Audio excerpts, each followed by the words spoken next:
India TV 9 news Maharashtra. लग्न आटोपून निघालेल्या कारचा सोलापुरातील वळसंग येथे भीषण अपघात झाला. यामध्ये एकुलता एक असणाऱ्या तरुणाचा मृत्यू झाला असून चौघे मित्र गंभीर जखमी आहेत.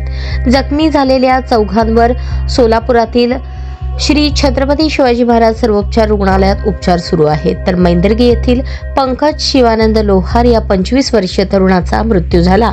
त्यामुळे गावावर शोककळा पसरली आहे. लग्न उरकून सर्वजण रविवारी रात्री आचेगाव ते वळसंगकडे स्विफ्ट गाडीने येत होते. वळसंगावच्या अलीकडे रस्ते अपघातामध्ये कार उलटली आणि हा अपघात झाला. या अपघातामध्ये मैंदर्गी येथे राहणारा शिवानंद लोहार यांचा एकुलता एक 25 वर्षांचा मुलगा पंकज शिवानंद लोहार याचा मृत्यू झाला. तर अपघातात गणेश पोद्दार वय 23, दर्शन सुनील गुरव वय 22 राहणार आचेगाव, निंगप्पा लोटनवरू वय 23, परमेश्वर तलवार वय 23 हे तरुण गंभीर जखमी झाले. त्यांच्यावर सोलापुरातील छत्रपती शिवाजी महाराज सर्वोपचार रुग्णालयात उपचार सुरू आहेत. हा अपघात एवढा भीषण होता की गाडीचा समोरचा भागाचा पूर्ण चुराडा झाला.